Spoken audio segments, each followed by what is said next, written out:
Hi friends, welcome back.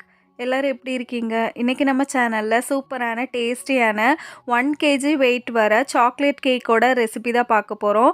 இந்த cake வந்து எப்படி பண்ணுறதுன்னு பார்க்கலாம். ஃபஸ்ட்டு நம்ம வந்து கேக்குக்கு தேவையான ட்ரை இன்க்ரீடியன்ட்ஸ் ஜலிச்சு எடுத்துடலாம். நான் இங்கே 3/4 கப் அளவுக்கு மைதா மாவு எடுத்திருக்கேன். 1/4 கப்பு டார்க் கொக்கோ பவுடர் எடுத்திருக்கேன். 1 teaspoon baking powder, 1/2 teaspoon baking soda. இது எல்லாத்தையும் நல்லா ஜலிச்சு எடுத்துக்கலாம். ஜலிச்சு எடுத்ததுக்கப்புறம் நல்லா மிக்ஸ் பண்ணி விட்டுக்கலாம்.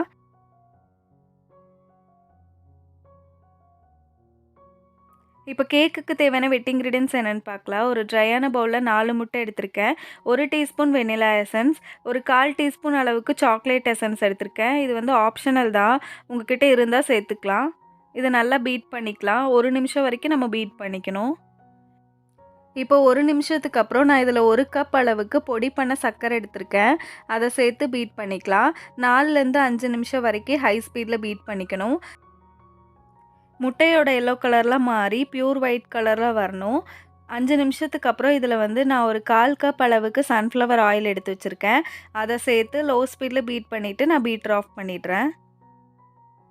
இப்போ எக் பேட்டர் வந்து ரெடி ஆகிடுச்சு. இதில் நம்ம எடுத்து வச்சிருந்தோம்ல இந்த ட்ரை இன்க்ரீடியன்ட்ஸும் 1/4 கப் அளவுக்கு பால் எடுத்து வச்சுருக்கேன். லைட்டாக சூடாக இருக்க பால் எடுத்து வச்சுருக்கேன். அதையும் சேர்த்து மிக்ஸ் பண்ணிக்கலாம். மிக்ஸ் பண்ணும்போது பொறுமையாக மிக்ஸ் பண்ணிக்கோங்க. கட் அண்ட் ஃபோல்ட் மெத்தடில் மிக்ஸ் பண்ணி எடுத்துக்கலாம். ஓவராக எல்லா ட்ரை இன்க்ரீடியன்ட்ஸும் கொட்டி மிக்ஸ் பண்ணோம்னா கேக் வந்து ஹார்ட் ஆயிரும். ஃபஸ்ட்டு ட்ரை இன்க்ரீடியன்ட்ஸ் அப்புறமா கொஞ்சமாக பால் சேர்த்து இந்த பேட்டரை வந்து ரெடி பண்ணி எடுத்துக்கலாம். சாக்லேட் கேக்குக்கு வந்து எப்போவுமே டார்க் கொக்கோ பவுடர் வந்து யூஸ் பண்ணிக்கோங்க. இப்போ இந்த பேட்டரை வந்து ரெடி பண்ணிக்கலாம். நம்ம 4லேருந்து 5 நிமிஷம் வரைக்கும் ஹை ஸ்பீடில் பீட் பண்ணியிருக்கோம்ல, அதனால் முட்டை வந்து நல்லாவே பொங்கி வந்திருக்கும். நம்ம ட்ரை இன்க்ரீடியன்ட்ஸ்லாம் போட்டு ஓவராக மிக்ஸ் பண்ணிகிட்டே இருந்தோம்னா கேக்குக்கு வந்து ஹைட் கிடைக்காது பேக் ஆகும்போது.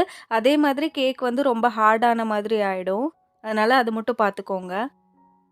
இப்போ 8 இன்ச் கேக் பேனில் நான் வந்து பேட்டரை ஊற்றிருக்கேன். பட்டர் பேப்பர் வந்து கொஞ்சம் ஹைட்டாகவே போட்டிருக்கேன்.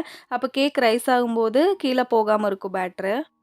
இப்போ சாக்லேட் கனாஷ் வந்து ரெடி பண்ணிக்கலாம். நான் இங்கே 1/2 கப் அளவுக்கு மில்க் சாக்லேட் எடுத்திருக்கேன். இதில் 1 டீஸ்பூன் பட்டர் சேர்த்துக்கிறேன். அன்சால்டட் பட்டர் தான்.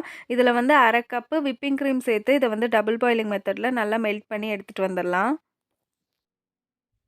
அடுத்தது கேக்குக்கு தேவையான விப்பிங் க்ரீம் வந்து ரெடி பண்ணிக்கலாம். நான் இங்கே பவுலையும் விஸ்கையும் ஒரு 1/2 மணி நேரம் ஃப்ரீசரில் வச்சுருந்தேன்.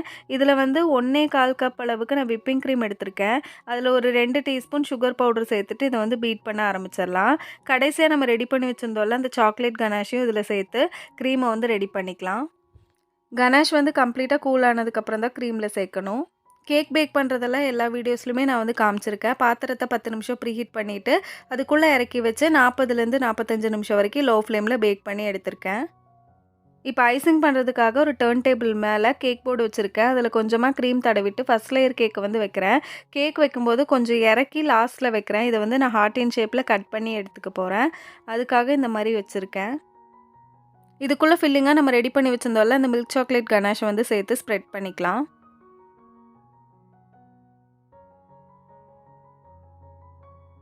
கொஞ்சமாக சாக்கோ சிப் எடுத்து வச்சுருக்கேன். அதை வந்து கேக்குக்குள்ளே சேர்த்துக்கலாம்.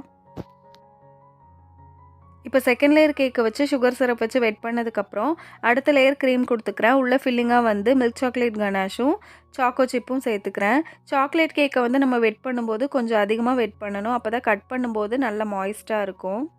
இந்த ரவுண்ட் ஷேப் கேக்கை மோல்டு எதுவுமே இல்லாமல் நான் வந்து ஹார்ட் இன் ஷேப்பில் மாற்ற போகிறேன். அதோட டீட்டெயில்டு வீடியோ வந்து நான் ஆல்ரெடி போட்டிருக்கேன். லிங்க் வந்து டிஸ்கிரிப்ஷன் பாக்ஸில் கொடுக்குறேன், பார்த்துக்கோங்க. இப்போ கடைசி லேயர் கேக்கை வச்சு சுகர் சிரப் வச்சு வெட் பண்ணதுக்கப்புறம் கொஞ்சமாக க்ரீம் கொடுத்து இந்த கேக்கை வந்து க்ரம் கோட் பண்ணி எடுத்துக்கிறேன். க்ரம் கோட் பண்ண கேக்கை 10 நிமிஷம் ஃப்ரிட்ஜில் வச்சு செட் பண்ணதுக்கப்புறம் ஃபைனல் கோட்டிங் கொடுத்துக்கிறேன்.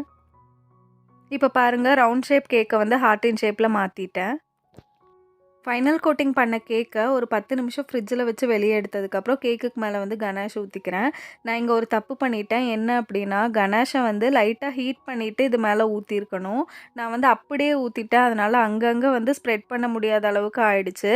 நீங்கள் வந்து இந்த மிஸ்டேக்கை பண்ணாதீங்க. எப்போவுமே கனாஷ் வந்து கேக்குக்கு மேலே ஊற்றும்போது கேக் வந்து நல்லா கூலிங்காக இருக்கணும். நம்ம ஊற்றுற கனாஷ் வந்து லைட்டாக சூடாக இருக்கணும். அதுக்குன்னு ரொம்ப சூடாக ஊற்றுனீங்கன்னா கேக்கோட க்ரீம் வந்து மெல்ட் ஆகிடும். அதனால் அதை மட்டும் பார்த்துக்கோங்க. இப்போ ஒரு பைப்பிங் பேக்கில் க்ரீம் வந்து ஃபில் பண்ணிவிட்டு அதோட எட்ஜை வந்து கொஞ்சமாக கட் பண்ணியிருக்கேன். அதை வச்சு சைடில் இந்த மாதிரி பார்டர் கொடுத்துக்கிறேன். அதுக்கப்புறமா சைட்ஸில் வந்து நான் சுகர் பால் வச்சு டெக்கரேட் பண்ணிக்கிறேன். கீழேயும் கொஞ்சமாக சாக்கோ சிப் வச்சு டெக்கரேட் பண்ணிக்க போகிறேன். அவ்வளோதான் ஃப்ரெண்ட்ஸ், நம்மளோட சூப்பரான மில்க் சாக்லேட் ட்ரஃபிள் கேக் வந்து ரெடி ஆயிடுச்சு. நம்ம சேனலை இப்போ தான் ஃபஸ்ட் டைம் பார்த்துட்ருக்கீங்க அப்படின்னா இன்னும் சப்ஸ்கிரைப் பண்ணலன்னா மறக்காமல் சப்ஸ்கிரைப் பண்ணிக்கோங்க. அடுத்து இன்னொரு சூப்பரான டேஸ்டியான கேக் வீடியோவில் பார்க்குறேன்.